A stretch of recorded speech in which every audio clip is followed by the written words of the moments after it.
Aftershock. Well, shocking. Very. Some people can do it. The Rebbe once took a lot of mashke. Before he was Rebbe. Tremendous, like bottles. And then suddenly the previous Rebbe's Rabbi came in and he said the Rebbe roofed. The Rebbe went like this. And he stood up, fixed his tie, and he dug him with the pocket. Gemara says, Yayin kosher, pacham lefiga. Right? Once in those days they weren't running taps in your house. But so he used to go to the well at night. He was ill, so he needed like to drink something in the morning, early in the morning. So he used to have bottles of water. And once the Rabbi with the Sholom, they made a mistake. And instead of giving the Rebbe a glass of water, it was spirit, like Russian spirit, right? And then he realized afterwards what he did. He made a terrible mistake. And he went after davening. He went to Betzach Helule. So someone said, "Jetzt verstehe ich, was du gedaven sich besser right." I was once playing for there was a Knosef Torah in 62 Lubabitch Yeshiva. Someone climbed me at Knosef Torah. I was playing and it was a hot summer day. And he says to me, he said, "You want a drink?" I was like, "Yeah, sure." He comes to me, he brings me a cup like this, full, and it was white, cold. So I thought it's water. Down the whole thing. It was vodka. It was in my mouth. I'm like, I've got 30 seconds to decide what I'm doing. Either I'm spitting it out or I'm taking it. Swallowed it, felt dead for a minute, and then that was your best thing you've ever. Your best decision of me. Okay, let me begin by telling you a story. I just saw the story. There's a wise man who once said, I often quote myself to lend spice to the conversation. I told a story in my Shul Shabbos. There's a guy called Moshe Dickstein. I know, and he works voluntarily like a chaplain in the in the places in Eretz Yisrael, like in the south. And he decided to go to a prison. There's a prison in Beersheba, and he went to the prison. You know the story. And he asked the prison wardens, could he go and make a shear there with the convicts? Okay, they looked at him like he's absolutely mad. Like, you know, these are like the dregs of society. These scoundrels, rogues, like, you know, the shear, like, okay. They knocked on every cell, and to their great surprise, most of the inmates wanted to have a shear. He made a shear, very successful. They always say in English the word penitence and penitentiary are etymologically related, because, you know, a person messed up his life, and he's seen there's a lot of time to make a cheshbon nefesh. It's man mesugul. You can open up people's hearts. But this Moshe Dickstein notices that even though, like, you know, people come, Baruch Hashem is very successful, but there's one prison cell, the wardens, the prisoners, the jailers never knock on. So he asked them, what's with the cell? He said, this we don't touch. Right? This is a prisoner who's like beyond redemption. Even the guards were armed, they're scared to walk in there. And he's not allowed to mix with anybody. No one goes in his cell. No one mixes with him. 23 hours in a day, he's locked in solitary confinement in the cell. In Ale. A half hour a day, the armed guards take him out, a few of them, to the yard, and he's able to get a bit of fresh lift. That's half hour a day. No one dares touch this guy. His name is Yuval. Guess after Yuval Kayin, I don't know, right? I kid to the mouse, so let's try it. He said, no, we can't, absolutely not. It's like, it's going to the fascists. You know, if I sign a waiver that I'm moichel, anything that happens to me is my okay, signed the waiver. They're not in. Yeah, let the rabbi come in. He goes in, and to their unbelievable surprise, but they're standing outside because they're ready any minute. And this rabbi looks at this guy, and you could see why he's like poshet mafchid. He's poshet tzapach. This guy's muscular, big guy with all, full of whatever. And he said, "Don't sit on the bed." He sat on the bed. And he started talking to him about Munda, about an Eibishter, about an Teira, about a Lubavitch, about, you know, and he was very, very receptive. Like, first time he's actually had a conversation with anybody in like in ages. Another fellow human being. He spent 2 hours with the guy. And when he was about to leave, he asked him, you know, but that's, you want to do a mitzvah, put on tefillin. Okay. So the Yuval rolls up his sleeve, and on his bicep, on the muscle, there's a tattoo. I never saw it, but it was an inappropriate tattoo. It was a totally indecent, inappropriate tattoo. So for a minute, this rabbi didn't know what's tutnum. Like it's very hard sometimes. You got to make a. No, it's innovating. Anyway, so you have to make a split decision. So you have to make a split decision. I once had a guy came to my shir without a yarmulke, and the next time he comes in, I put yarmulkes down. I don't have to tell. So after the shir, he tells me, Rabbi, he just called me yesterday. Actually, this guy, he tells me, Rabbi, I picked up your message. He didn't pick up the yarmulke. He left blazing cup. And because the minute I put on if I come to the shir and I wear a yarmulke, that means I'm coming for religion. I want to grow in the Yiddish. I want to learn about my spiritual heritage, right? The minute I put on a yarmulke, it's a statement that is something religious. I'm not the way inclined. I want to know about. Can I still come next week? So I had 10 seconds to make a decision, and I said, Yossi, I'm going to burn for all of eternity here. Okay, come. And next week he came, and he actually put on his own yarmulke. He was testing me to see, and so. What? No. No.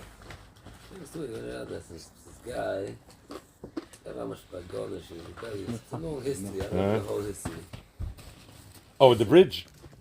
Yeah. Yeah. No. Go ahead. You remember more the problem than me? I don't know. No. Okay, first finish doing the two and I'll say it over. So Okay. I'll get up. I don't know my phone. So anyway, so this guy who actually with me, right? He started coming to Shurim, and the only thing I ever got him to do was put on tefillin and say Shema Yisrael. This is Hakol Bakel Mikol. But later in life, he was going to marry a shiksa. And he came to me. I don't want to hear from the gas. And I told him, Simon, come to my office.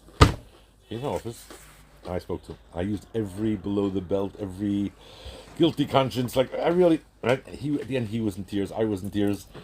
And he says, yeah, but I'm in love, and like, whatever. And no going anywhere, right? And his mother came to me, his father came to me, this was you're involved in this story. So I tried everything I know, to pull every string, on his heart, tug no of it. So, I want to resign my job. I'm not worthy of being a rabbi if I can't. Anyway, your father said, I have a son Chaim in the Dnepa. Visit the famous glacier. We went from Dnepa, you were there. I'll pack you by you in my plane. The plane from Kiev to Dnepa that ran out of petrol on the runway. Yeah, I remember. Yeah. That was the first time you tried to assassinate me. So far, not worked, right? Anyway, to cut a long story, right? I cried my eyes out for this guy. The Baal Shem Tov, by the Magid, by the Alter Rebbe, by the Middle. I pushed it, right? A week later, I was at a bris on King's Road, right? And this guy comes to me. He's already living with the shiksa. He gave her the ring, the whole story, right? And he gave me a big hug and a kiss. And he said, Rabbi, you're not going to believe it, but his girlfriend, the shiksa, got into a fight with him. She took the ring, threw it in his face, and then wanted to see you again, and she stormed out. So whatever. Anyway, that's besides the point. Getting back to my story here, right? So this guy walks in. And he put on film with it. Next week he comes for his weekly visit, and again he goes to this Yuval Kayin, and what do you call it again? And this time after the shmooze, he says, Rabbi, now you're gonna put on film with me, yeah? And he rolls up his sleeve, and he notices the most terrible sore on his arm, on the bicep. It's like, so the rabbi didn't know that. He puts on the tefillin, and the minute he puts on the tefillin, he starts making the kesher, he sees the guy's wincing in pain. It's like bloodied, right? He finishes putting on tefillin, and he says, hi, what's going on here? This guy screams to him, Rabbi, keep on putting on tefillin, don't. He said, when you came last week, I saw when you were putting on the tefillin shel yad, I saw that you gave like a hesitation. You didn't know what to do. So I put two and two together. It's obviously an inappropriate tattoo, right? To put on tefillin, right? So this week I asked the prison guards to bring me stuff from the infirmary a prison infirmary, like the caustic, and I sat there the whole day scrubbing on my skin, taking off all the skin from the tattoo, right? And now it's rain. Now it's clear. That kind of story. And I thought to myself, this is Chodesh Nisan. Chodesh Elochem, the din of Schatchus, of renewal. In this forum it says, between a goy and a yid is, the goy, innovating is whatever, rotten. A yid is always pure and holy inside. It depends how much schmutz you have on the outside. For some people you gotta take a shower, some people you gotta scrub a bit, some people you gotta even scrub more. But deep down, a person can always be mischadish, and a person is not a prisoner of his past. Just reading a book, there was a tribute to, there were big Rosh Hashivas who passed away a month ago, whatever, 6 weeks ago, whatever. Some of them were like, David Soloveitch. His father was the Griz, and his grandfather was Reb Chaim, his grandfather Beis HaLevi, all the way back to Reb Chaim Volozhin. Like, well, Zerakoich. Then there was a story about Rabbi Yitzchak Steiner, the Kandish, who also passed away the same day. Right? We're reading a story, he says, in V'teichen Yonim. He says, Reb Chaim Pinchas Scheinberg, Rashiv of Torah Or, the author of the Basachush, and all that, he went to be Menachem Oval, the family for Reb Nosson Tzvi Figel. Mir Rashiv when he passed away. They were talking all about, you know a person, 70, 80 years, whatever, they're both keen, with flogging, right? And at the end of the Shiva, all the Bachar, everyone, the Rabban were listening in to all these Divrei Chachma, whatever. At the end he says, oh, you give up the Krechts. Amol, there was a Yankee, a Cub, and a Pirate. Heint is only the Pirate and the Yankee over the Cub is gone. So it's a Cub and a Pirate. Okay. So all the people in the audience, you shout me like, Isis a Kabbalah. This is already a higher dimension. This is Kabbalah Isis. Someone asked her Scheinberg what's pshat. Explain to her, I'm not sure but you don't understand. We were all three American Yankee Doodle Bachar. Who ate hot dogs and hamburgers, and we grew up in, right? Scheinberg grew up in the Bronx, in New York. He was a New York Yankee baseball fan. And Naftali Tzvi grew up in Chicago. He went to a co-ed high school. Modern Orthodox. Which was more modern than Orthodox. And Rabbi Steiner was the third. Moisef Tlizo Havina, right?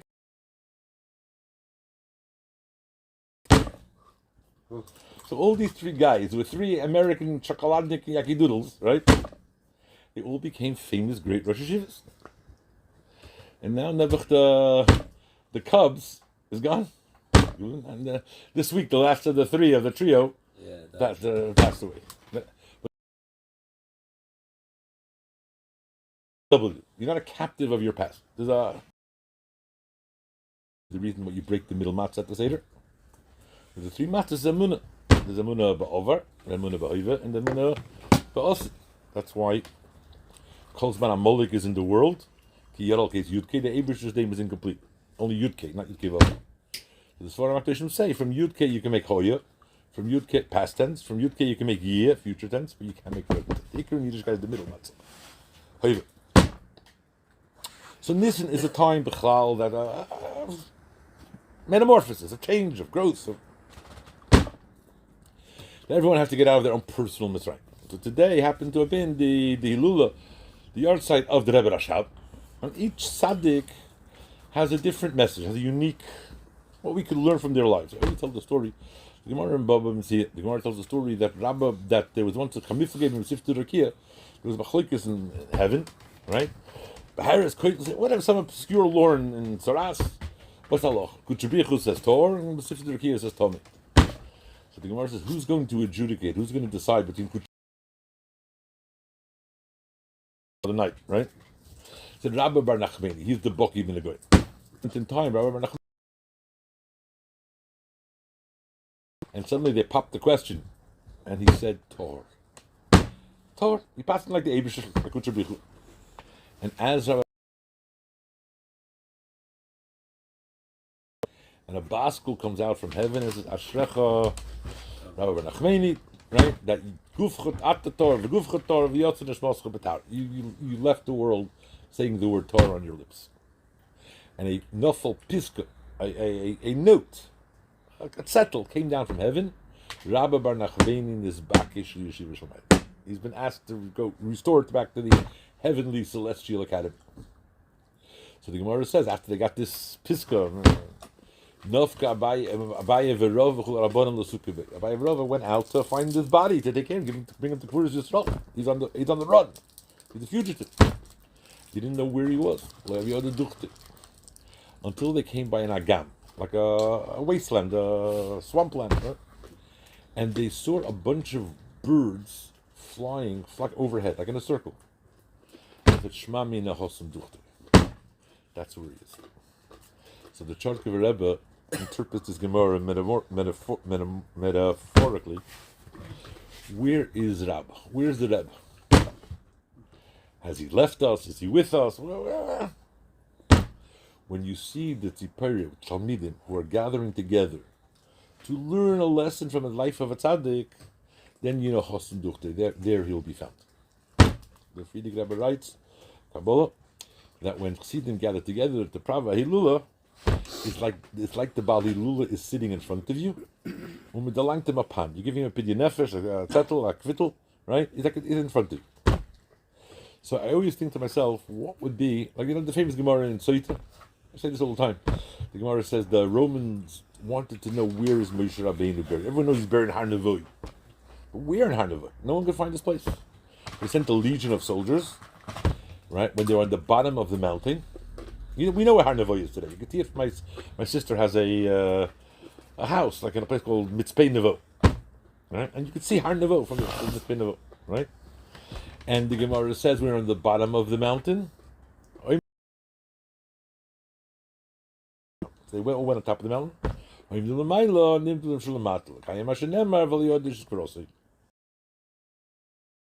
Those people on a lowly level. Where is Moshe Rabbeinu? Where is Rebbe? On top of the mountain. He went up to heaven somewhere and got ate. Right? People have a different perspective from the Maila. They know that Nidnon Shulamat, he's with us. So if the Rebbe Rashab is sitting here, what can we learn from his life? What does he mean to me? What does he mean to, what should he mean to anyone? It's very hard to answer such a question. Chassidim had an expression, when a goat is looking up at the moon, right? The goat does not got a clue what a moon is. What's a moon to a goat? Right? What do we understand that about? Most you could say is, many tzaddikim say the same thing. Someone said, I knew the Rebbe. You didn't know the Rebbe, you saw the Rebbe, perhaps. Right? But you didn't know. Actually, when the Rebbe Rashab was a young little boy, right? He had an older brother called the Razo, or Zalman Aaron. Right? And they were playing together. So if you grew up in New York, you play cowboy and Indian. I don't know. People play stupid games, little kids, right? If you grow up in a little shtetl called Lubabitch, what do you play? What's your little childhood game when you're 3 years old? Rebbe and Chassid. The whole stuff revolved around Rebbe and Chassid. So one day the Razo would be the Rebbe, and the Rashab would be the Chassid, and they take turns. One day the Rebbe Rashab would keep 4 years old, whatever. Stop him. This is not a game. I'm not playing this anymore. Why not? Because was a Rebbe is, versteht man nicht. Aber eine Sache weiß ich, ja, to be a Chassid is nicht kein Spiel. It's not a game. Right? Something what a Rebbe is that no one knows. That's like something much, much deeper.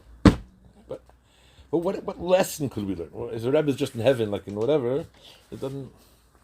So the thing that hits me the most, the thing that when I go to my psychiatrist, you ever go to a psychiatrist? They sit you down on the couch, right? And he tells you make word association.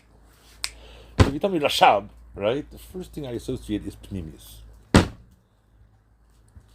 Inwardness, emes, the opposite of Ketonius. When the Rebbe Rashab was a little boy of 3 or 4, he was, someone said they called him over, and he sat him on his knee, and he took off his streimel, and he put the streimel on him.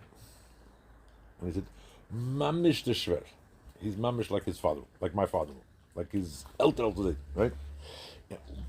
One of the common denominators in the middle Rebbe and both were cerebral, incredibly intelligent people who were totally removed from Chesed Alma on one level, right? And they were able. Both of them had the ability to think incredibly deep. The middle Rebbe was so Yrid in Lubabitch, like all the farm, what? A fair, a convention, yeah, whatever. Every once in a while, Lubavitch for this fair, and he's there for a few hours, right? And he desperately wanted to see the Mittler Rebbe. Problem was the Mittler Rebbe was davening, and his talus was over his head, and he was facing the Mizrapant, with his back to the shul, right? Desperately wanted the ruble to the guy, right? Pichus or whatever. Generally, you take a guy who doesn't look too, And he took the Rebbe, turned him around, showed him to the guy, and put him back where he started from. And when the Rebbe Rashab was like 15 years old, he was davening, right? And he had a nosebleed. Nose was bleeding. And his father, the Rebbe saw what's happening, and he's totally oblivious. He's not in other worlds. So he took his hands, made like a pinch, and he picked up his head all the way back, right? So the blood should not, and he continued davening, and he was totally unaware, like 2-3 hours later, finished davening, totally unaware of what's happening. On one hand, they were deep cerebral people, right? So you could think that the Rebbe Rashab was totally like out of the world, and therefore he doesn't have any connection to, like, what are they going to do with me? I want to tell you that I told the story, I think it was the last time I was here. There was in the secular world, the secular Jewish world, there was a guy called a Chadam. That was Osher Ginsburg. And he was a famous thinker, original thinker, one of the leaders of the secular Zionist movement, who grew up in a traditional from Siddish home. And he was an anical of the National Gedoshim, actually. His wife was an anical of the Alter Rebbe and the Mittler Rebbe. They came from Berditcher, just. And he was totally nispaker. He went totally off the beaten track, and he became a leader, of his group of secular people. And he was desperate, like fighting with the Rebbe Rashab. Like the Rebbe Rashab was like just the opposite. There's a big chassid called Sholom. He lived in Tel Aviv, and he said he went home Ben Azmanim to his city where his hamlet, where his father's parents lived, right? And he had a bacher dressing totally up, Shiva bacher, right? He's walking around, and the people in shul would look at that totally new tzir of a bacher, like that. Even the shev, there were sources, In those days, never the Haskalah, whatever, it took a lot. There was a maskil there, a Friday guy from Maskilim. I looked at him, he says, this Rebbe Rashab in Lubavitch made a yeshiva, and he brought the world 25, they consider themselves progressive, they're forward-looking. And the Frummers are all backward, they're all Sri Cheshach, they're all from the darkness, right? So the Rebbe Rashab with his new yeshiva, right, has brought the world regress 25 years. And Shel Ber Zislan, the Bachar, he heard it. And when he came back after that, and he went back to yeshiva, and he told the Frierdiker Rebbe, was Manal Peil, of what this maskell in his shtetl said. And the Frierdiker Rebbe was inspired, so he told it to his father, the Rebbe Rashab. The Rebbe Rashab said not 25 years, but 50 years, and after Nochna. Right? So you can imagine, ideologically, these are two opposites, polar opposites. A kitzer, the Rebbe Rashab wanted to speak to him, whatever made the time and whatever reason. And he called his book, his pseudonym was Achadam. He's one of the people. The emphasis, he was a very stuck-up, arrogant, conceited person. He considered himself Mishukun Malagavai. Chadam was a joke, he wasn't a Chadam, he was like this, right? And he said, I should go to the Lubavitch Rebbe, right? Is a Rebbe, ich bin a Rebbe. Hat Chassidim, ich habe Chassidim. He has his philosophy, I have my philosophy. Let him come to me. He's not that they were ever, have been in Odessa, and a Chadam was in Odessa. They were, and they decided Chadam is going to them. They had a long chat behind Ben Arabeinaim, right? No one else was there. No one knows what happens, right? They asked the Rebbe Rashab, what do you say about Chadam? Afterwards, one of the Kurovim asked him, what do you say about this guy? The Rebbe Rashab said on him, Yedeyas Riboyne Mechavid Limimber. Yedeyas Riboinai. Like I said about Moloch. He knows the Eibishter, and Mechavid Limon, when he's rebelling at the Eibishter. Not that he's not Morris, like most of some Buru. Yedeyas Riboinai, Mechavid Limon. They went to Achad Am and said, what do you say about the Lubavitch Rebbe? So he said, Yedeya es a lomei umechavid limriboy. Versteht in Welt. He's not ausgetan like a aloof. He knows about Welt, or he's mechavid limriboy. It's a very deep word. I'll explain you eventually why. You understand? What's pshat in that? Let me just go into. We're going in the month of Nisan. Nisan leads us up to Pesach, right? So I said a shir last week. It's a very interesting idea, which I picked. It's not my own, but just expanded it. Pesach. There's two red-letter dates in Pesach. The 14th of Nisan is when you bring up the Korban Pesach. The 15th of Nisan is when you actually have the Seder. You eat the Korban Pesach, or they have a Seder. In Yiddishkeit, if I tell you 14 and 15, what do they represent? Rabbi David Folk? Yad and Kot. Yeah, Yad al Kes Yud. If I get a bit more closer. You have the Rav here. The word Asra is called David. Yeah? David is Gematria. And how do you spell it? What? How do you spell it? Dalit Vov Dalit. 14. Shleiva of this Cotton is the Gematria 50. Why is that? Because I'll say till David. And Moshe was the 7th generation. Yeshua was the 8th generation. David is the 14th generation from Avram, right? And Shlomo is the 15th generation. Therefore, David, the 14th, is Mechuvin Keneged Erev Pesach, the 14th of Nisan, right? What do you do on Erev Pesach? You take a shepsela, right? You shecht it. There's a story told in the Minig Yisrael is that Erev Pesach, you say the Seder Korban Pesach, right? There's a whole Seder to say, which depicts what went on in Yerushalayim. There's a bunch of Yerushalayim bringing the Korban Pesach.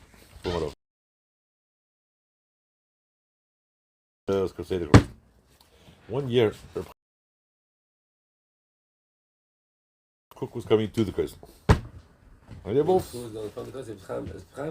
Chaim Zonfeld was going, and Cook, they were both, and they met, and each one had their entourage, you know. Cook and said, next to the Kanoim in Yerushalayim, Taketu. That's a real, yeah. See, at this time, literally, you're literally up. The Pasuk says, the Abishur said, you know, you're a great guy, you've done well. The Nibush ki damra of Shafachto, you spilt a lot of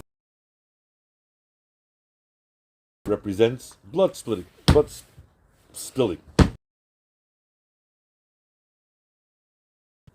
Which Bechal one has to understand, because the Satmarov brings in the Riyol, Chanukah, right?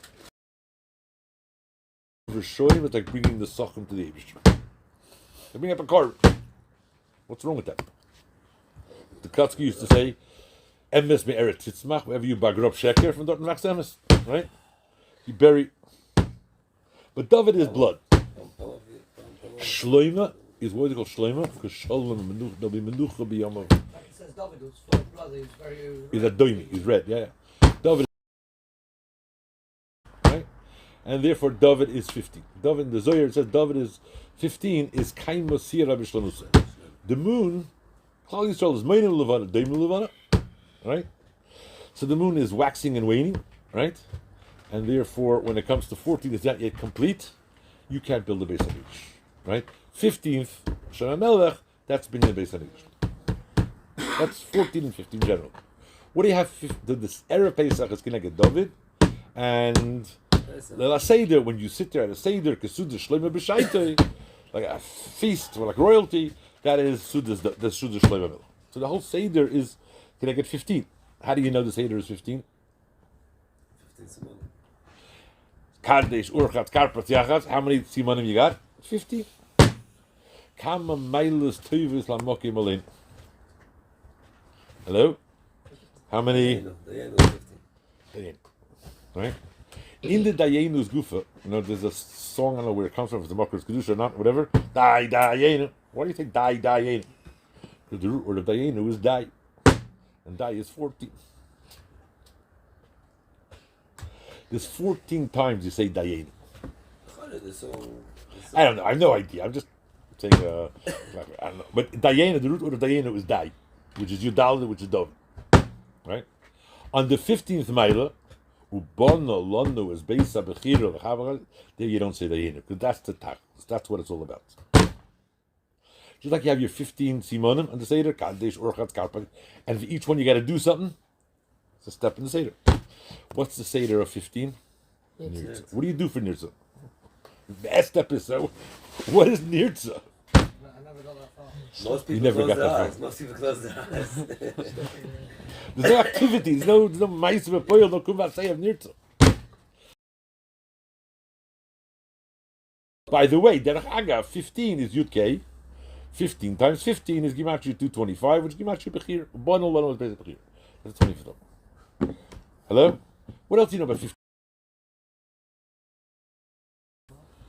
Shira Milas. Okay, very good. Why are there 15 Shira Milas? There's 14, right? And Shlem is generation 15. Just like the month. To the moon. Right? Hello? The full moon is definitely the 15th of the month. Yes, you with me? Yeah? Why do we have 15 Shira Milas in Tillim? From chapter 120 to 134. What's it about? The Gemara Mishnah says in Sukkah because there were 15 steps that connected the Ezras Noshim and the Ezras Yisrael. Which again is sun and the moon. Noshim are compared to the moon. No. Why? You're not allowed to say that nowadays. Say that again? You're not allowed to say that nowadays. I could say it in... What was the Venus and the... First words in Kiddushin, no? How's Kiddushin start? Besula Nisis Liyam Revi. Besula Nisis Liyam Revi is Rosh Tevis Levana. Exodus, man, yeah? Is Rosh Tevis Levana, no? That's why saying Kiddush Levana, by the way, is a school to get a shidduch. You never knew that. Oh, now he's happy to the moment, yeah? Now, Now Stop mounting. Look for him. If you do Kiddush Levana, you'll be there to do Kiddush. Obviously, no. No, I mean, there's not on your eyes to. Right? A man is mashpia, and a woman's makabel. My mother's name is Really? Where's she from? Ivana. Fine. Women are Levana. Men are David. Whatever. Malchus called nukva. It's feminine, right? Because it receives from the. By the way, Derech Aga, parenthetically, if you ever meet a woman who's a feminist, right, and she tells us that if you understand what the midah of Malchus is the lowest of all the spheres. But Dafka, if those Dav in the Sfard will know, Malchus is bittul. Let me try to explain. Why do you have a melech amongst you? A melech is platted. You really don't need a melech. If everyone be bottled to the Eibishter, you don't need a melech. That's why when the Jews come to the prophet Shmuel, give us a melech. Who needs it? They're angry. Like, oh, come also give me a seat. Right? If you understand the emesin, the purpose of a melech, right, is that the people are bottled to the melech, and the melech is bottled to the Eibishter. The melech therefore becomes a mutzu who's mechaber Klal Yisrael to the Eibishter. But therefore the melech could have no ego whatsoever, because if he has his own self and I or whatever, then he becomes not a mutza b'chaber, he separates. Therefore David HaMelech, who's midas HaMalchus, says vanichi telas v'leish, the whole tillim, he's like mashpil himself, he's mevatel himself. You mevatel yourself, you have everything. Keser Elyon, Iya Keser Malchus, V'yitmar Magad Bereishis Rachas. The Malchus attached to the highest. Where do you put the Keser HaMelech on? If the king has a headache, you get a migraine headache, and the Kesser Amelech is very heavy, right? Full of diamonds, sapphire, emeralds, right? Gold. Where do you put it? You don't give it to your prime minister because he'll run away with it. You put it on a peg. You put it on a truck. Someone who realizes he's a nobody. So the Melech has to sit al Kisei Hashem, only realize that he's a nobody himself. That's the feminine quality. But then you got everything. That's when Mashiach comes. It's just Chayla, that is Baila. You reach the highest level. So they're taking over? Mashiach's time is a feminine. Midas Malchus will go to whatever. You do in Svarim like this. Now I understand they say he should come, but we don't want to see it. You worry about the women taking over. Fuck that, women have Rachmanos on you. Thank you. Okay. Yeah, so Yudal, I'll give you the symbol of that. What is the 14th letter in the Hebrew alphabet? In all of these. What do you mean? What is it? Letter. Aleph, Beit, Gimel, Dal. Yud is 10. Nien. Nin. And what is the 15th letter? Sang. What do you got together? Nice. Yes. Right? You put the nun 14 and 15. I thought a whole mahalach. Now I understand. I never understood this math. Yeah, you got me. Chaim, right? Yeah. That's David and Shlomo. With this I understood, by the way, what is the yontif of Shidduchim, by the way? Dafür Chamisha also B'ov. Chamisha also Ba'alef Beis. B'ov, right? It's also the same idea. It's connected to Melech. Tener and Britin. Melech Shlomo. Dafür Shlomo. It's a circle. It's whatever. It answers a lot of questions. With this I understood something else I never understood before. Every other yontif, you have a yontif on the day the thing happened. The only yontif where we divide part of the people Azoi and part of the people Azoi is Purim. You know? You have the people in Yudalid and people in Tezvov. And with Tezvov, Mukov or Mukov Mukhoyim means Yeshua. Why Yeshua ben Nunim come? Or Yushalayim, which wasn't Mukov. It's so weird, right? Megillah is a limit. Ah? There's a limit of Megillah. You can limit the Megillah. What's the logic? The Ramban asked. This is my kasha. The Ramban in the beginning of the Megillah asked the kasha, like, what's going on here? Why call the tikkun rabbanon ain't there ice tikkun? Where do you find in Torah you should keep Pesach? These people in these kind of cities. What? There is a reason. The guy was told maybe they're to make a law. The people in this kind of city are well, man. It's strange. The Ramban asks this question, right? No, now there's two types of Bechiyas Amalek. There's the Bechiyas Amalek of David and the Bechiyas Amalek of Shlomo, right? The pasuk says, "Kisivna bayis chodosh," right? You build a new home, right? It refers to the third Beis Hamikdash. Loisosim domim b'veisecha. You can't build it with blood. You got to build it a different way. David HaMelech, because the times warranted, he waged battles. If I wage battles against something, right, means I'm machshiv to something else, and I go out to wage war against it. So that something else is a mitzvah. So even if I vanquish and defeat and victor and squash the evil, but right, there is something called evil, right? But I'm stronger than evil. The true victory over Amalek is not by David's Milchamas, it's dafka by Shlomo HaMelech. What's that? It's very deep for it. In a nutshell, without getting involved, I'm too tired. After 9 o'clock, I become like Cinderella. I become like a. Yudalef Nissen, remember to make the bringing at 7. What? I said Yudalef Nissen, you remember to make the bringing at 7. Yeah. Let me try this thing. I'll text you. Let's take a symbol. The first battle against Amalek, is when? In the midnight. What happened? They left Mitzrayim. Zakrias Yamsuf. The whole world went ballistic. Shamor, your goes and Chilach, and these pleasures, all the Edom and Mev, what? Only Amalek comes and sticks his foot in the Bat Yerisachas. Why was Amalek not this way? You saw miracles that are mind-boggling, like hair-raising, unbelievable. The whole world went crazy, right? Only Amalek defies. Why? Because he's on an equal level, just on the opposite spectrum. Because you got to know what Amalek is. If you see a miracle, so wow, there's the Abishur, he's so powerful. Wow, I better shut up. I better keep quiet. Amalek is unique amongst all other nations of the world, all other Kirchas Atum, all the other Klippos. Amalek doesn't care about Nisim. As long as the Eibishter is in heaven, right? And he works without Ness. And I'm in charge, I'm Balabos down here, and I'm not going to spoil from your Nisim. Every once in a while, he'll come down and give me a clap. But basically, the Eibishter wants this world to work in Derech HaTeva, according to nature.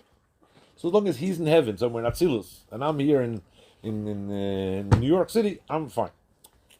You understand? Amalek is not in the spoil from these.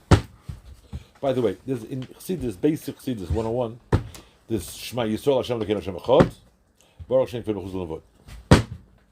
One is called Yichudi Law, one is called Yichudi Zaton. Yichudi Law is prat Ein Oid Milvad. Nothing else exists in the world but the Eibishter. From the Eibishter's perspective, the world is bottled, mavutul, it doesn't not there, it doesn't exist. Baruch Shem Kol Chuzul means the world. The Eibishter created this world, he's Mahav in the world, he's Machai in the world, and he's Mashkiach in the world, whatever. But a Welt exists. That's our perspective. Right? What's the Gimatria Shema Yisrael Hashem Elokeinu Hashem Echad? 1,118. What's the Gimatria of Baruch Shem Kol Chuzul Avod? 1,358. What's the difference between the two? 1,358 and 1,118. Go on. 214. 240, which is Gimatria Amalek. Amalek has no problem with Yichudi Law, which is my Yisrael. Up there in heaven. Right? Baruch, he fights against Yichudi Zato, the Baruch Shem Kol Malchus down here in this world. He fights Malchus Shemayim. If a Kolzman, Amalek is in the world, God's throne, his name, Yud-K exists. Yispuch Shemayim. What's missing is the Vav-K, the Sogel Oretz, down here. You got my... Yeah?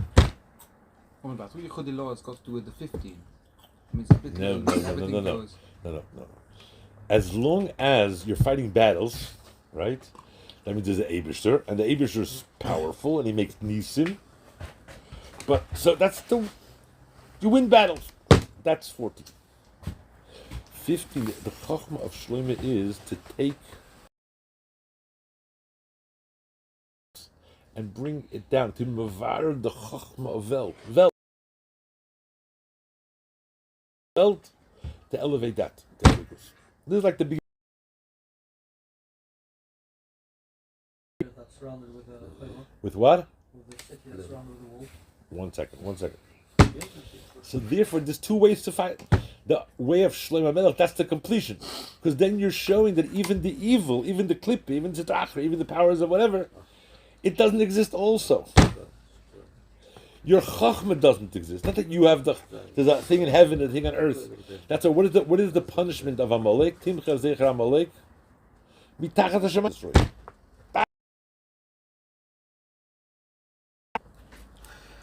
You with me? Hello? Yeah? That's the idea of Malchus. That's the difference between Neshama and Guf is Gimatria Isha.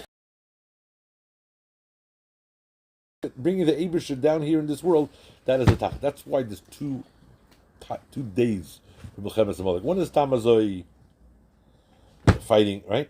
Dafka Esther comes and cries and begs and pleads and falls before the king, right? One more day. I want to have day 15, which is going to totally uproot Mineu Bay. Okay? With this, I understand something else. I'll schmooze, but some other time. There's 15 Shir Milas. What's the last Shir Milas? Next pasuk. Why Suyidem Kodesh? Because 15 is already the Madrega of Shlomo Melech. Who is Masakin the Tilas Yudayim? I am a heavenly voice from a baskel rings out. B'ni Chacham Libcha Yizvach Libi Gamoni. Why does Shlomo Dafka make it? What did the Tilas Yudayim mean? Why did the Tilas Yudayim so important? I remember when I was a Bachar in Yeshiva. I came from a Litvish Yeshiva. I came to Kfar Chabad, and there was a Bachar like a few doors down in the dormitory.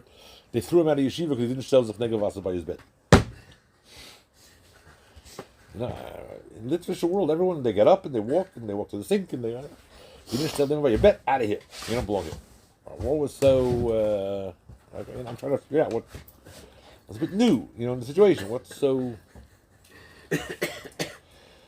but the void of the time, that's a void, There's a famous word that the Bnei Yisrael brings from the Rebbe's great uncle, the Rebbe Zuzah Napola. If you put your feet down before you wash Negelwasser, then the whole day. What's so important about Negelwasser? The Gemara says if you mezalzel and tusi time, take it to the time for suda for eating.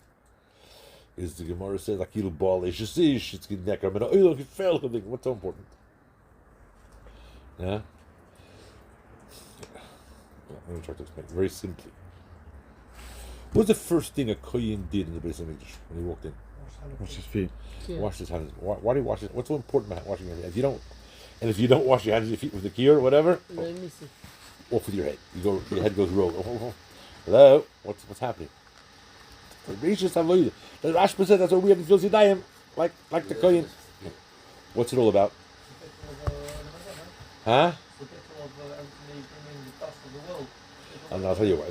Because the body down here, everything spiritually representative of things, right? How many fingers do you have on your two hands? 10. And how many toes? 10. Right? What does it mean? The end of something, right? That always is that's where the klipa, that's where evil, that's where dinim, that's where gvuras are able to be shared. No. Was das mit Schleimen? What? How was that geschleimen? Ba. The nails. The nails, yeah. The end of a baguette, everything. If you have letters, every letter brings light. So the 22 letters in the Aleph Beis are all holy, bringing electricity, bringing light, bringing vitality. There's 5 letters called Man Tzepach. Mem, Nun, Tzadi, Pei, Chaf. End the letters, right? Final letters, that's Gvuras. Man Tzepach is given after your par 280, which is Pardina, which is Geferla, which is bad.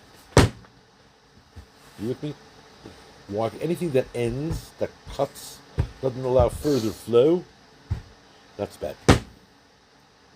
So the fingers, also when you do something, there's that you're dying with the Asa. There's your achievement. You're a guy, a real estate guy, and he's brilliant, yeah, or you're whatever, and you think your hands, whatever. And if you think your hands are bad news, your fingers, your feet are even worse. Your feet is mamish the end. Okay, the okay is the least sensitive part of the body, the heel. Because spiritually, it's the furthest away from the head, furthest away from the Eibush, furthest away from intellect. So you think in today's day and age, unless you're a Muslim, right? We only wash our hands, we don't wash our feet. We can't be misaking the feet.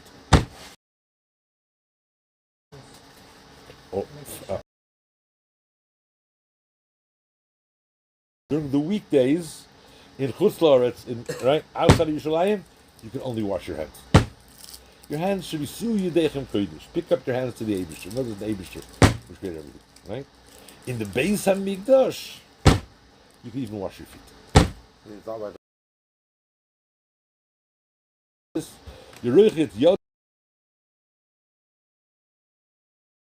Every Shabbos bein on a Tuesday, you only got to wash your hands. Is that why the Muslims do both? Huh? Is that why the Muslims do both?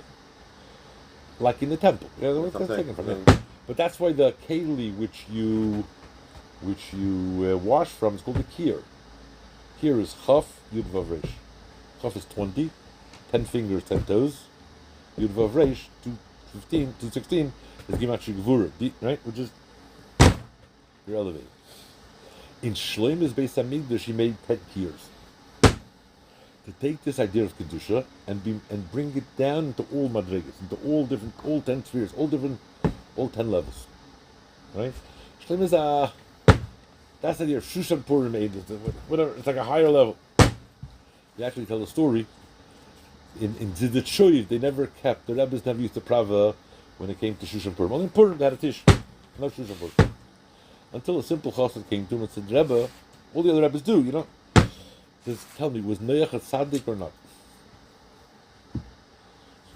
Noach is tzaddik though? Okay, I was there steht, when Noach bar b'chamisha also. And from then on, the Ateres started praving also on the 50th, the deep word. I think it's Noach is Nun, 50th level, the 50th gate, and 8. Who is the 8th leader of the Jewish people, by the way? Shoving Yeshua. What do you know about Yeshua? Kommst rein, oder? There's a fascinating Noam Limelech in Parshas Tetzaveh, and he says Moshe and Yeshua were nisgalgul in Shlomo HaMelech. By the way, you know who else was nisgalgul in Shlomo HaMelech? Who's neshama? Bitzal. Remember we read about him last week, right? So it says, the Gemara says in Brachos, a man in Parnas al Tzibur, person to be the leader or whatever, a position of authority, unless you have a plebiscite, you take a vote. Because it says the Abraham architect. So if the Abraham is good enough for you, it's good enough. Alpha Pekin, you got to approve. And you got to go to the people and get their approval, right? So a great man once asked, why is being an architect a shlita, like a srora, considered a position of authority? You have to take everyone's opinion. If you have a shul, and the shul has a rabbi, rabbi's an autocrat, he can do what he wants, right? It was a spiritual architect, wasn't it? What? It wasn't physical architecture. Whatever it was, but what gives him authority? Where's the srora in building a mission? When Nishna does, the Medrash says, when the Eibush had to appoint, Moshe had to appoint Bezal, the Eibush then showed Moshe der Shofter, der Manhiga, der Nevi'ah, etc., etc. What do you think I show all the generations till the future? Because you know Bezal that was the neshama of Shlomo, who in turn is the neshama of Mashiach. So Mashiach has to be from Zerah, David, and Shlomo, right? So we had to see how this whole thing is going to work out, right? So interessant, the Shlomo Melech, you know why, by the way, that's why it says Bitzalel is being Milua, is being Matri Melech b'Yushalayim. Yisrael. And therefore you could understand why he was a wise person. Because by Bitzalel it says, V'amale, you say, B'chachmo b'tfunu v'das.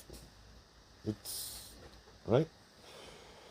But just, what happened was, when they had a war against someone, let's go back to what we're talking about. We had a war against, who waged the war? Moshe goes up in the mountain, Aaron the Hur, lifts his hand, right? And who actually all these miracles and he split seas and he, I don't know, he brings down man or whatever. Why couldn't he say hocus pocus and get rid of Amalek? When the Alter Rebbe was imprisoned in St. Petersburg, right? So they sent one of the great Chassidim to go to the Barditchever to right? So the Barditchever said, I don't know what the problem is. You go Azoi, with one, whatever, hocus pocus, I could bring down half a Petersburg, right? So the Chassid said the Rebbe is a Reisish Rebbe. He's a Russian Rebbe, right? He doesn't work with hocus pocus, right? Whatever. It's all the story. You know the story. Did you say Shovin was called David or not? What? Shovin was David or Shlomo? Which one was Shlomo. Dafka. Right? We'll get to it in a minute. Yeah, you hear what I'm saying? In other words, if Moshe Rabbeinu could do whatever, what? Because you can't destroy Amalek. Amalek is not nispal from Yisum. Amalek you only win through Derech HaTeva, through taking his chochmas, whatever, and bringing it down in Welt. That's Yeshua. To do the physical, tangible, here and now war, that's done by Yeshua. You got my drift, right? And therefore, Shlomo, the difference between Shlomo and David is David just outpowers them.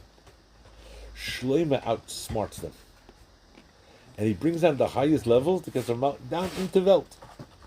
Before he married all these funny women, he tried to, he was already ready for Mashiach. He was already ready for, it's all over, right? The world wasn't ready, right? And the point is, what am I trying to bring out to you? What's the Musar what's the lesson?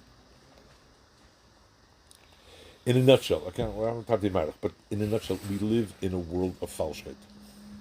The world is the world of falsehood, right? The Vilna Gaon said that before Mashiach comes, right, it'll be a world where of shitchias and chitzonis, of superficiality.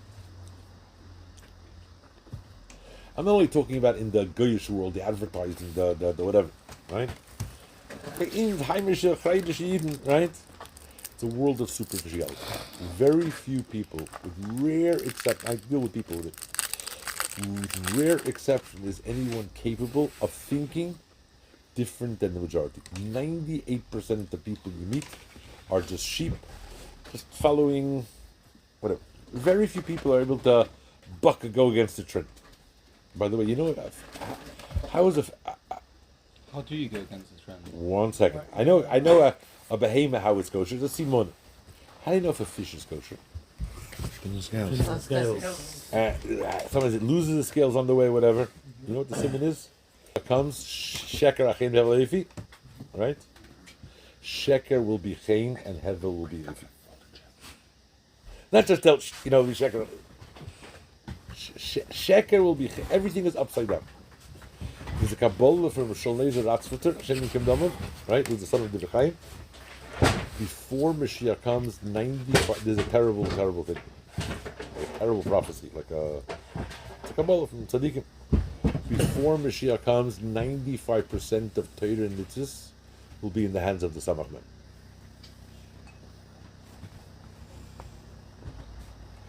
And the shaila is, what? We're just wasting our time then. We are wasting our time. Are we? I'm asking a question. 5%. Who said you got to go with the? Maybe you could buck the trend and be from the 5%.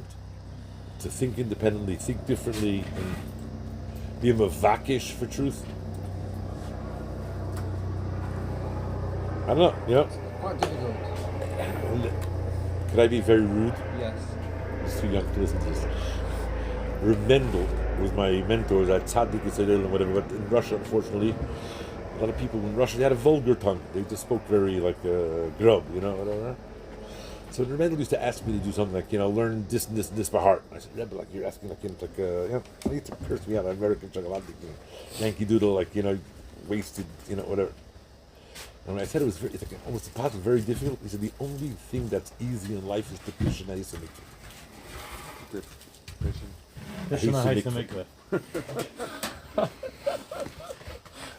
It involves no exertion. You're not going to pull on your zipper, you're going to nothing. To be very crude and rude and vulgar, right?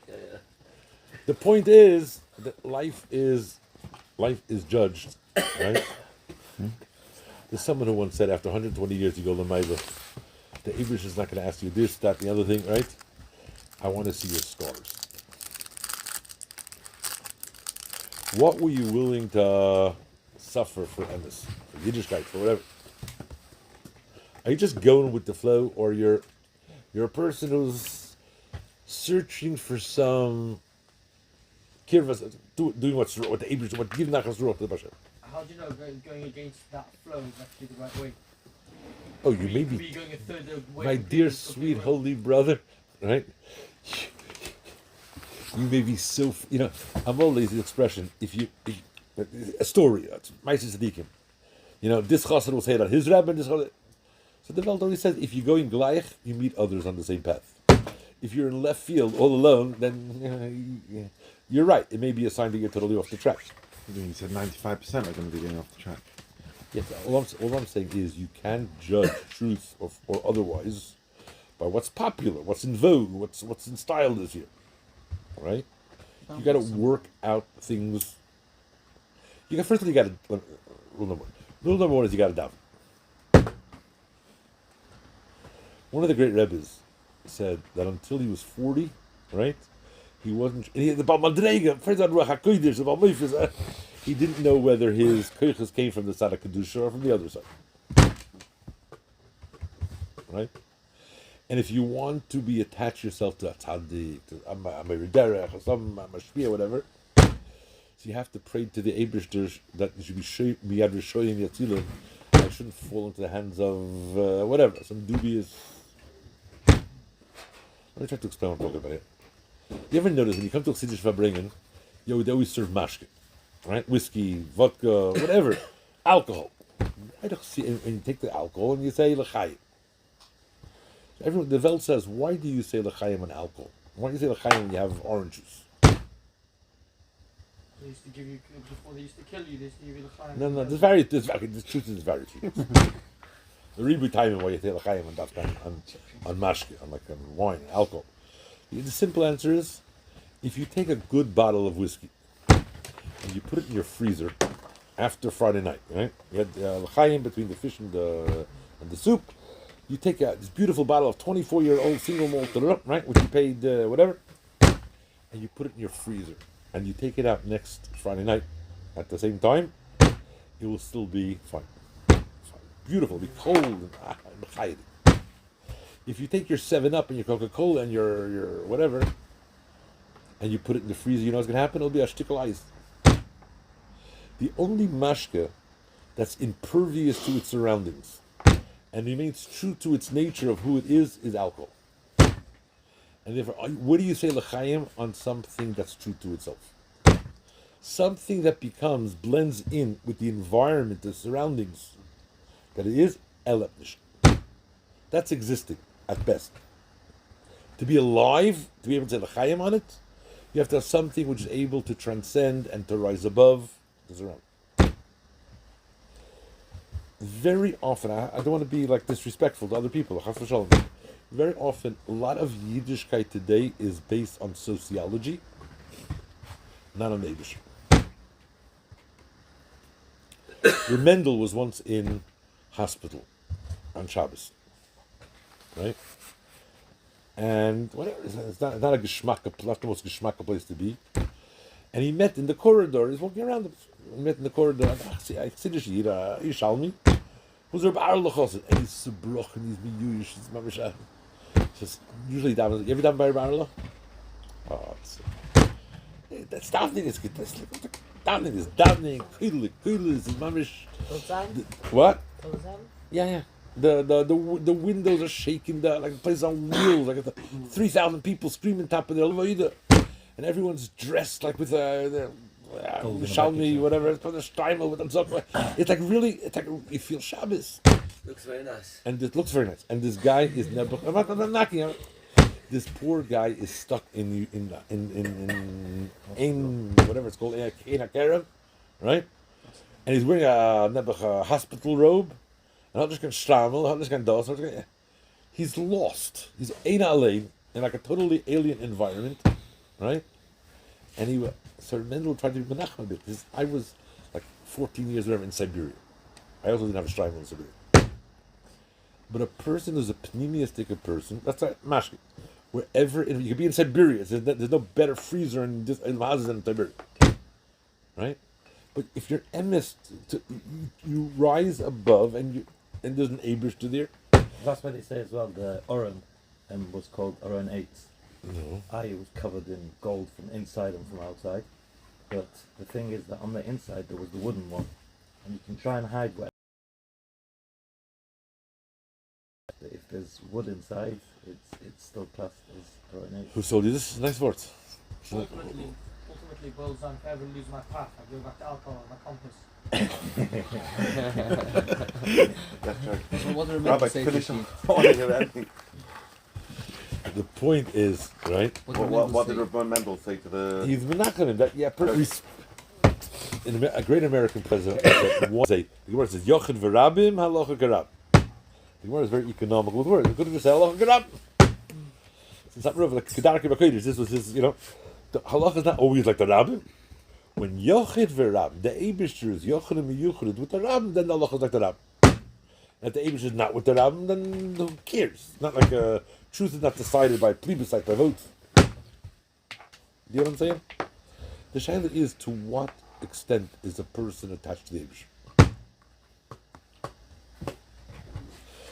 You heard the story of the Rosh Yeshiva who woke up in the middle of the night in a cold sweat? The Rebbi says, well, I had a dream. Oh, what did you dream about? I dreamed about the Eibush.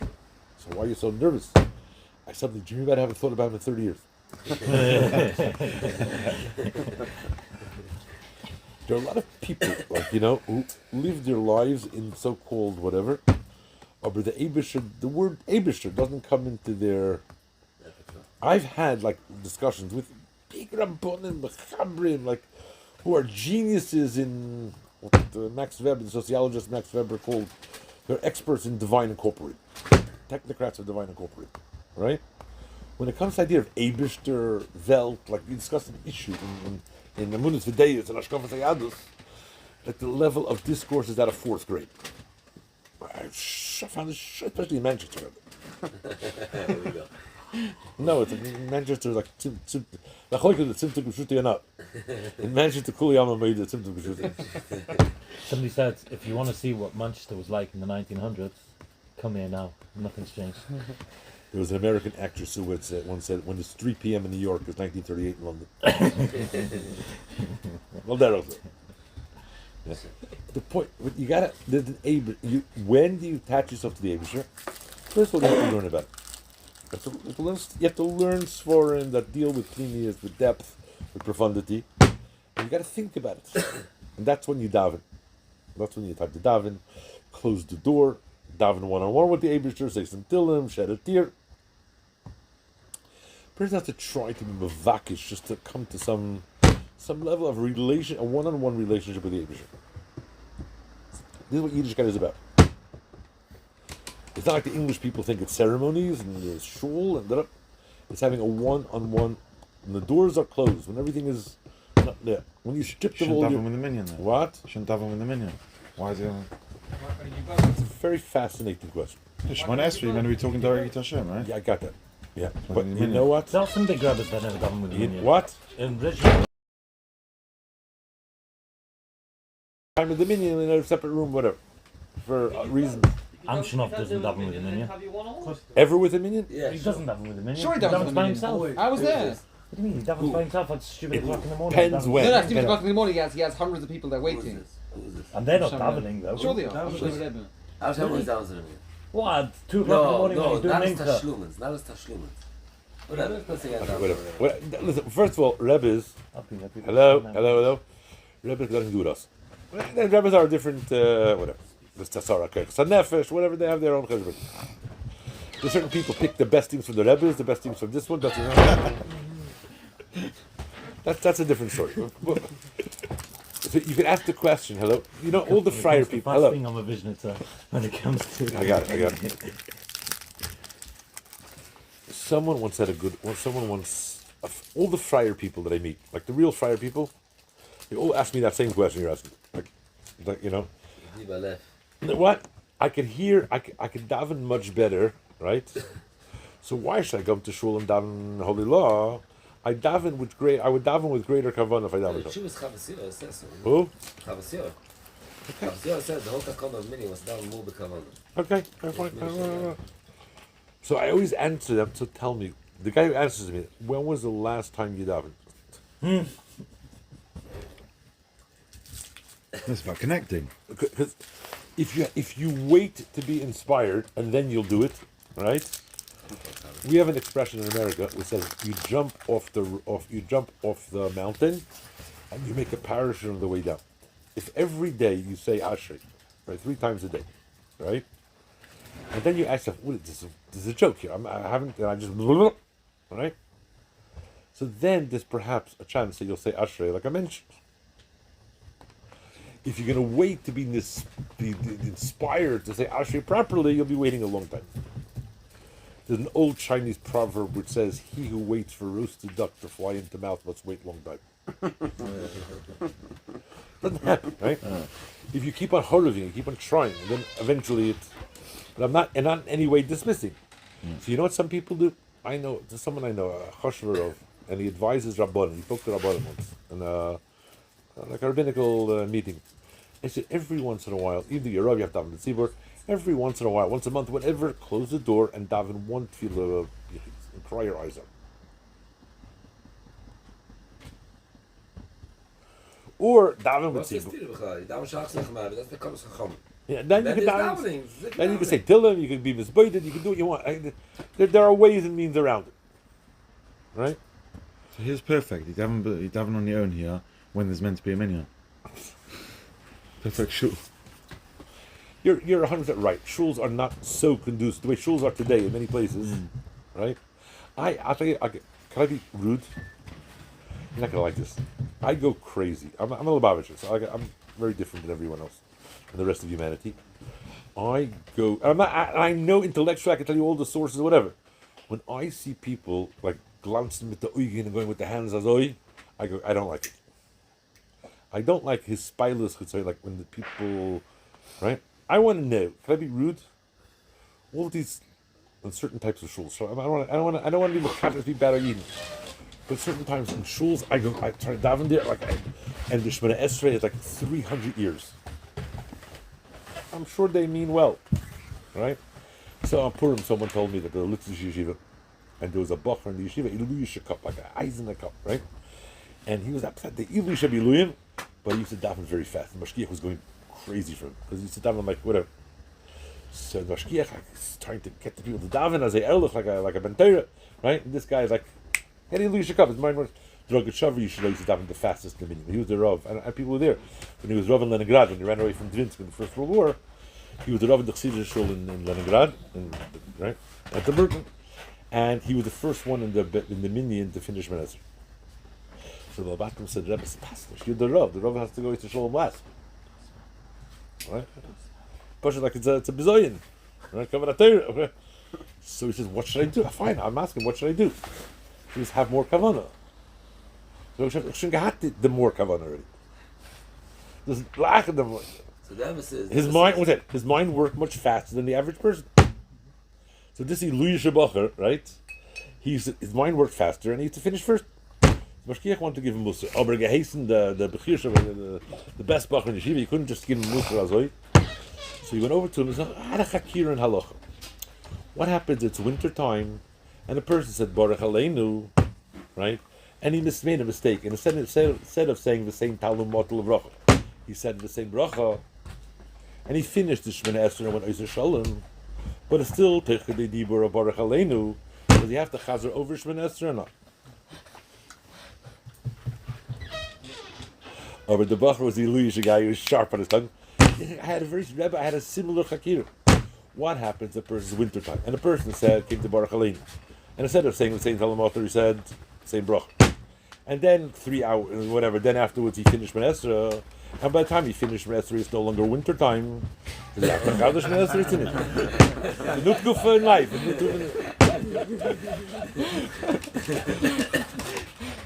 You hear? So the Rav doesn't believe in Mitem Shalom Ishma Ishma. Do all the fake stuff eventually become real? That is vomit worthy. If you do falsch, right, then the rest of your life you're going to do falsch, you'll never ever come to emes. If you do emes, right, even though it's like whatever, maybe there's a chance that someday you'll wake up and you'll do it right. But when I see kids who are like wind up toys from Woolworths, whatever they have today, and they're just glancing with whatever,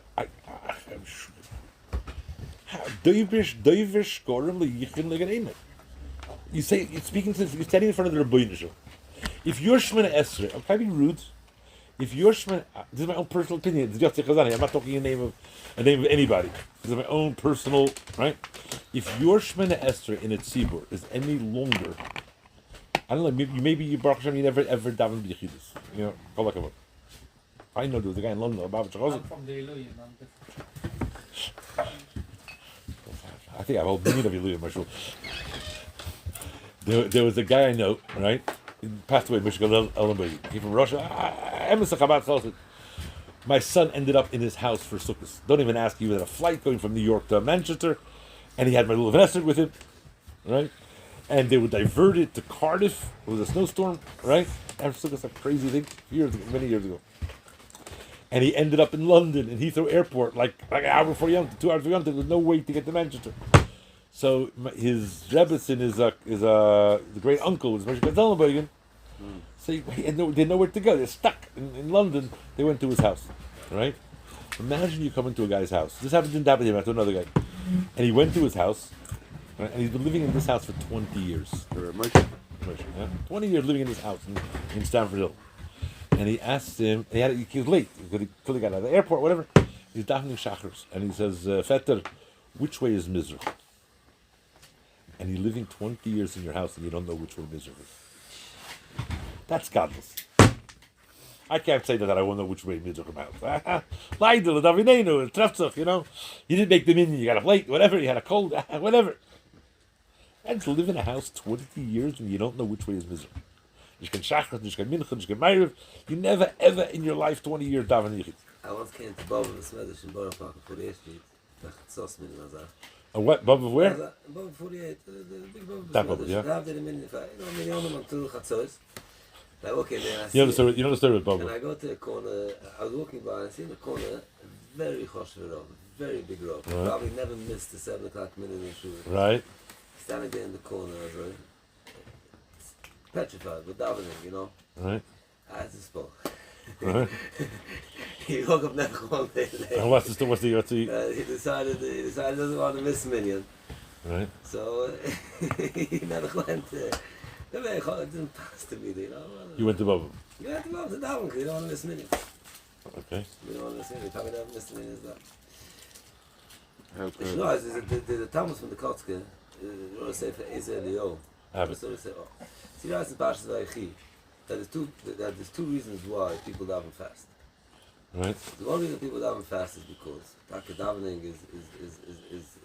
is actually you're not supposed to Right. to be fake, it's supposed to be real. The other reason we daven fast is because the words of davening is running away from you. So if you're chasing after going out.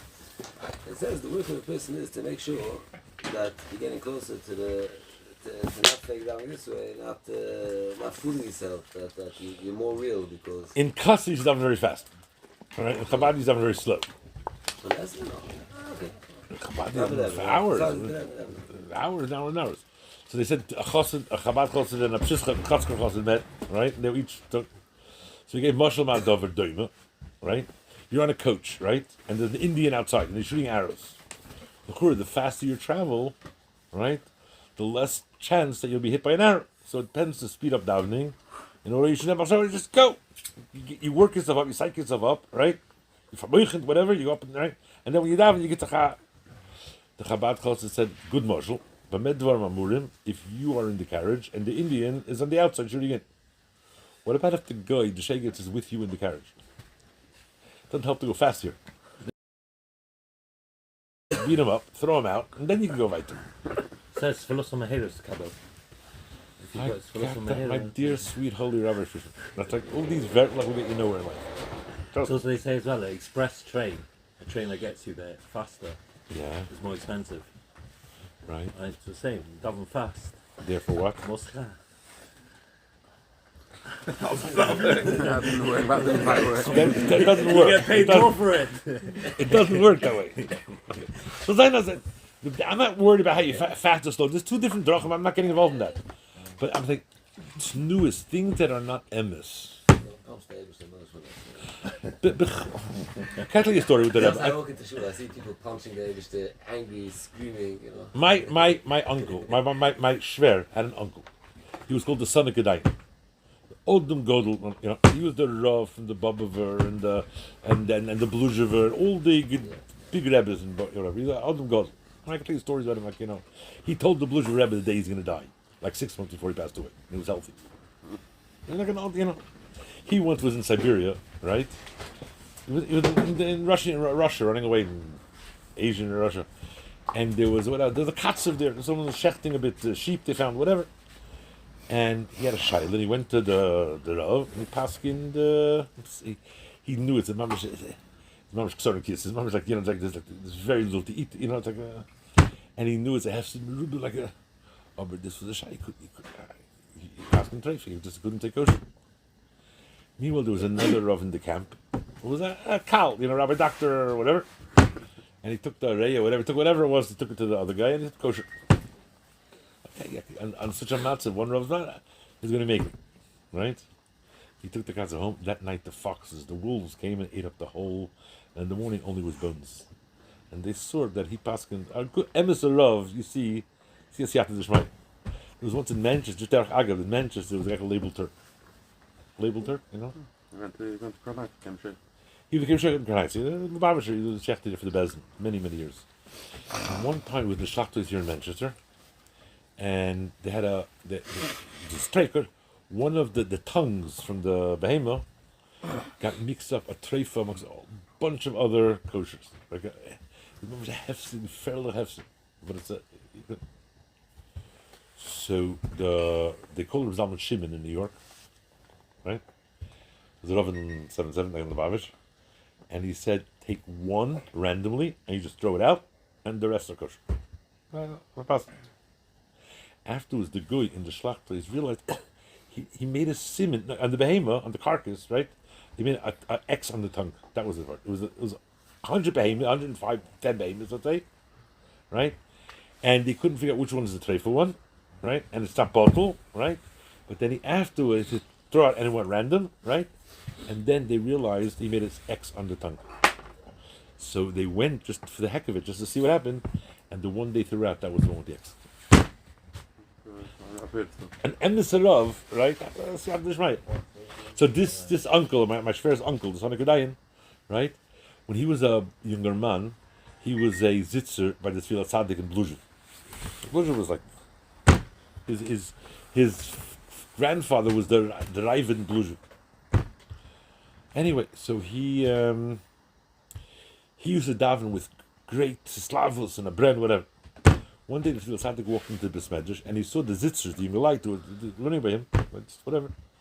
They're all davening and having boxing matches with the Tfilah Tzaddik tells them, hast du einmal geprüft mit Gutens? Before you start screaming on the Abish or having this fight, this boxing match, you try speaking too nicely. They were very they were perturbed, they were put out, the Rebbe is giving him telling him off. He says, aber Motel dav, that's Motel Geshen is, right? He davens also with Azar. So the Tfilah Tzaddik answered by Motel, it's a kach. You have a pot on the fire, and it's cooking and cooking and cooking.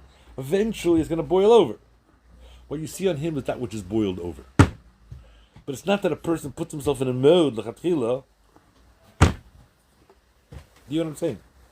You see, by all the greats, many of the greats, they try to contain themselves, not. You couldn't tell, in Rishon, there's idea of bekerev kedoshim. The holier a person is, the less you could see on the potential. Beis Nissen, the Rebbe Rashab. The Rebbe Rashab once met, as far as I know, once only. The first time, the Rishacha Ber Belzer. They never met before. And I don't know. And when he went back to Belz, he was starting the spell, right? But the pashtus of the Rebbe Rashab. Nothing, you saw nothing superficially, right? Over inside, full of Yerushalayim. He said to the Belzer of told him, nor eres Chabad. And the pasuk says, Cham libi b'tirbi b'agigi tevar eish tevarti b'lashen Yerushalayim Chabad. So it's a meichen, right? You see nothing superficially, but it's all there, right? The Rebbe, when the Rebbe first became Rebbe in 1950, in the first year.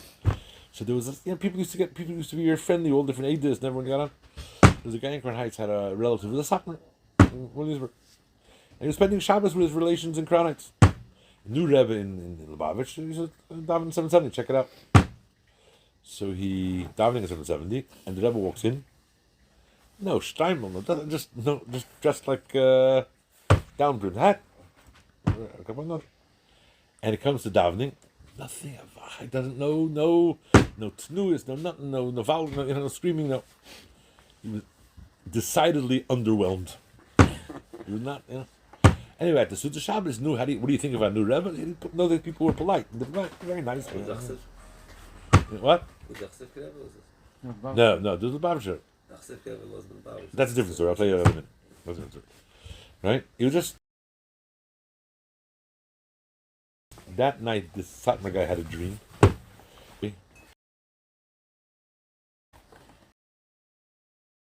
To him and whispers in his ear, "Al tigu b'mashiach chapezach." Be careful. Heed, he doesn't know what to do with this dream. He wakes up in the morning, he remembers the dream vividly, doesn't know what to do with it. Anyway, he said maybe there is something in this new Rebbe. I just didn't. So he decides by davening, he goes straight up to the front, like near the Aron Kodesh. And look carefully, maybe you'll see some greatness to him or something. He stands there, the Rebbe walks in exactly at the moment, on the time. The Rebbe sees him, The Rebbe smiles at him, bends doon, and says, Chaloim Shav Yidaberu. Went back to his place. What? Chaloim Shav Yidaberu. Went back to his place. Which means dreams. Dreams are baloney. Don't take any notice. That's enough to. But it takes one to know it. People who are holy people, they could see, they could shmek. But Tzaddikim always try to. The Rebbe Rashab, speaking of the Rebbe Rashab, he once came. There was a meeting at the big asif of Rabbanim, and there was a pre-meeting where all the gedolim, like actually, and they decided to meet in Branovich. Before Rabbi Chanan had a yeshiva, there was like, anyway, so the Rebbe Rashab used to go around. Out of Lubabitch, he never wore a stripe, and he wore Pashat Chassidish garments. Him and Shmuel Gerari, the big Chassidim here. He didn't even bring his kapota with him. He was in the middle of the road, and the Rebbe got a telegram from the Rebbe Rashab to come to meet him Shabbos. He went there without a Shabbos to give a long story. Anyway, to long story short, they were in the Shtei in the regular shul on the Shabbos Friday night, Shabbos day. They went to the Slonim. Slonim had a shtibel in there, and no one knew who he was. Anyway, the next day, Sunday, Reb Chaim Brisker arrives, and the first thing he asks is, "Where's the Lubavitch Rebbe?" Reb Chaim Brisker and the Rebbe Rashab are always this way. They were like always together. Everything they asked Reb Chaim Brisker, "Why can we always agree with the Lubavitch Rebbe?" Because he had two keshenis full of Mesiras Nefesh. Whenever he comes, he's willing to be Mesiras Nefesh. And how could I not agree with him and everything? Anyway, so he says, "Where's the Lubavitch Rebbe?" So the people greeted him at the train station. Lubavitch Rebbe is not here. So suddenly Shmuel Gerari comes. The Chaim Brisker. I don't understand. The Lubavitch Rebbe was here for Shabbos. You didn't know he was here, and they didn't notice. They didn't know, right? It takes greatness to know greatness. Yeah. Because these people were not out there to. That's something that person has to work to try to find a bit of a huddle of emes. At least to be mavakish to be a mavakish. Come to a bit of emes. So one thing you can learn from the Rebbe Rashab's life is to live a life of a pnimi, not a life of a hitzah. Not to be a superficial person. Be moyes to the because I'll tell you why. Because if a person puts an emphasis on superficiality, right, then he'll never ever come to emes, and even his emes will be false. You don't just go for balance, a bit of both. What? You don't go for a bit of both, balance. Just like the kala is a bit pregnant.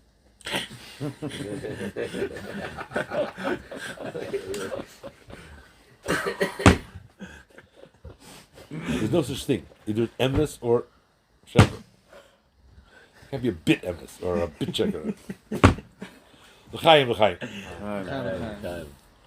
We should all strive at least to know what should be and what's truth. Okay. And then the next step is, once you know what's true, next step is another shvuz for another night. You got what? Next week at all. What's that? What happened to Shlomo Melech? One second. What's the shmuz? Yeah, Once we one know what to do. What are we talking about here? What's the subject? The next step. Once we know what to do, The next step is you gotta have a bit of guts or fortitude or perseverance, whatever I'm talking about. One of the big problems of this generation is I hate to be rude, right? I'm Baruch Hashem, most of my kids are married, right? I look at my Einiglich. I love my kids. They're great. Baruch Hashem, they're my Eitzvei shall mat l'schina give me good ehrliche from over their kids. I wouldn't want to be raising kids today generation. There's such, you ever heard the expression snowflake generation? They don't know how to discipline. They're not Vanilla. They don't. People have no persevere. I raised 12 kids, right? Never once did I give anyone musr. There's nothing wrong with musr. Musr is gimatria dvash. It's very sweet musr, right? But you shouldn't have to. Like that. What? Like that. It's also gimatria isha, by the way. A few weeks ago you told me to get married, and you're telling me it's hard to get married with kids. I'll leave it. I get the hint. It's hard. Yeah, You can do it right. He's telling you know how I know it's hard? It's fun. The Bells of Rov actually said, You see, Avram was thrown into Kivshnoish. Yitzchak was pushed to by that kid. Where do you find Yankov, Mr. Nefesh? Eistaf. Too far, too You right. went against Eistaf. Too right. Yankov into Kivshnoish should be pushed to by that kid. He says 2 wives. 2 what? Wives. 2 wives. 4 wives, huh? You're too young for that. But he only had one mother-in-law.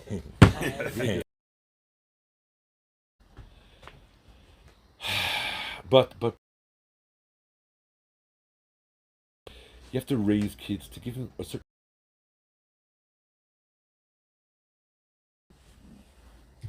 We were given hard skin, Rabbi, trust me. You were given hard skin.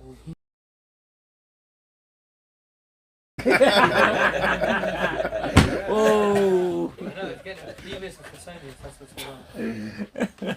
You mean there's a deeper panemius than even that I see? I don't see it. Okay, well, we'll get there. We'll keep on digging, my dear friend. You know what I'm saying? People, Yeah. a guy like you know the truth. Right or wrong? Yeah. Okay, I'm not saying anymore. I don't gotta speak to you. I don't gotta tell you, Baruch Bit Gartan, right? You know what? Yeah, finish. How'd you bring back your Shlomo Melech? What? How'd you bring back your Shlomo Melech? 50 Shlomo Melech and all the way to Shlomo HaMelech, the idea of Shlomo HaMelech is to bring the holiest of holy, the highest of high, onto this world. and see that. Yeah, the ones was many years ago. There was a convention of Bali Tshuva, right, in Tel Aviv somewhere, and there came a reporter from one of the Israeli Fire newspapers, right, and he went to one of the Bali Tshuva and he told me, "Tell me, in Olam HaEmes, in the world of truth, in the world of Olam HaGvul, who's going to get more reward? A guy like you who was brought up in a Friar kibbutz or whatever, yeah, or a guy who grew up in Meir Shorim, and this fellow here, whatever, who's going to get more reward? The Baal Tshuva, who grew up in kibbutz Chazafresters, right? Or a guy who grew up in Bate Ungarn somewhere in Manisha. They're just different. So you would say Baal Tshuva, right? Because the Baal Tshuva, even if you learned all the Gemara, the Baal Tshuva said, and this was reported in the papers, the guy who was brought up in Meir. This is why, because I know it's all baloney. It's as I often say to people in my shul, you're not only punished for your sins, you're punished by your sins. Right? Living a friar life is hell. It's Gehenna. Forget about Ruchtis. Right? As I once had my best sermon I ever gave. I'll never forget the sermon. Everyone thought my last sermon, I'm resigning the next day, so I could, whatever. But I said to him, I don't understand you people. You have enough Yiddishkeit to give you a guilty conscience, but not enough religious guy to make you enjoy it. So you get the worst of both worlds. I understand the Charfuma guy, I understand the Friar guy, I don't understand you. Right?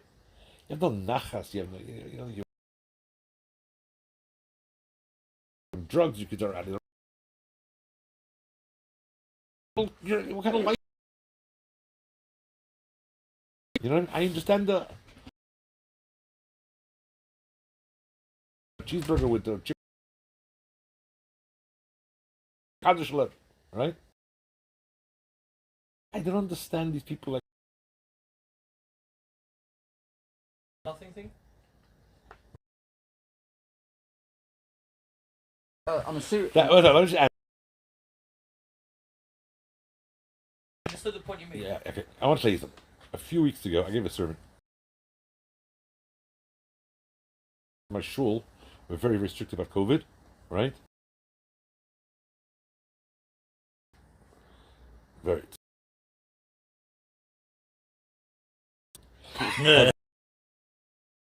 Nobody here, I promise. Free, but I just told the story that the microbiologist just discovered that if you take all Dalit Arba countries all the people in the world, and you put it together, it will fill half a can of Coke. 150 mil. Right? I got some virus which made millions of Yossi and almonas and whatever, turn the whole world upside down. Economically, at every level, right? 150 mil, right? every mitzvah that you do, you have to hasaga what you could achieve through this one mitzvah. Full cap. What? Full cap. I can't. You fill the world. It's Ein Sof. Every mitzvah is Ein Sof. You can't negate. It's not a binary all or nothing choice, right? But if you have a bit of brains, like a double-digit IQ, right? So you can work out. Well, if this mitzvah is so valuable, right? Why didn't I happen more? I was. Can I be rude? Like really gaivadik. I was writing just everything fit in and I said, you have to be a complete moron, an imbecile, right? Not to believe in Torah Minashmayim. I'm not talking about in Ruchni. If you learn Torah properly, the geschmack in learning, I often joke with people. I said, "What do you do, Rabbi?" Because I can't go to hospitals, I can't go to old age homes, I can't go visiting people at home because of COVID, right? But really, I'm on sabbatical for a year, right? But the truth is, if I wouldn't have learned, I tell people I can't do anything. My pub is closed, right? I can't go to Old Trafford. I can't go here. I can't go there. Right? The truth is, if not for learning, I would crack up. What are you doing in your life? If you learn this, if you start learning, you reach a certain whatever, like a certain geschmack, or whatever. I learned Svarim today. According to the laws of statistics, right? This is like. You see the mesikus of Torah. I'm going every week. Have the same they have the same. When I'm always frustrated, I can never finish anything. Always like.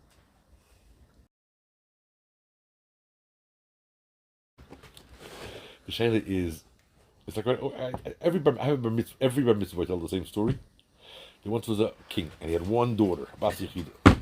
Everyone wanted to take the princess's hand in marriage and he become the prince. The whole Malucha, the whole empire will be yours. The whole battery of tests, social tests, mental tests, emotional tests, whatever, physical. Who's going to be to get the hand of the princess, right? The last test is you have to go up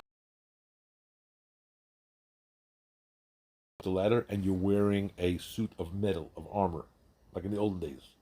And there were 2 pockets, and in the pockets there were heavy metal weights. And you had to try to climb up the ladder, right, with the heavy metal suit. And people just tried on the suit, they were rolling down, they can't do it, right? Few guys tried.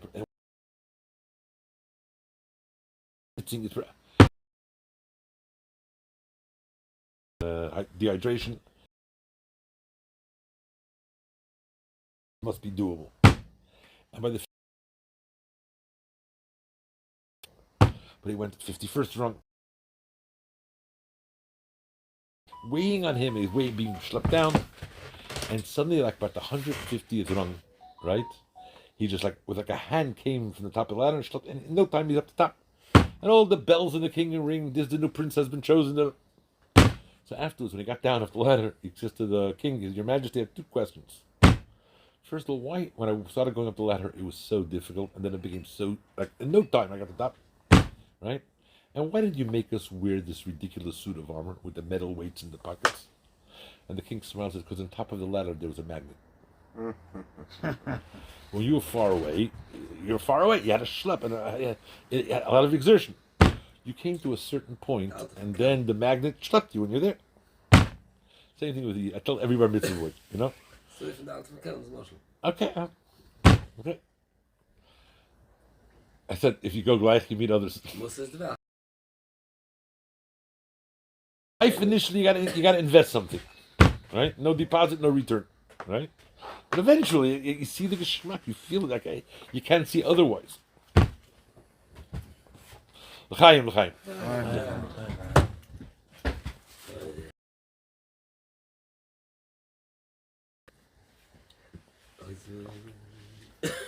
I'm making over top.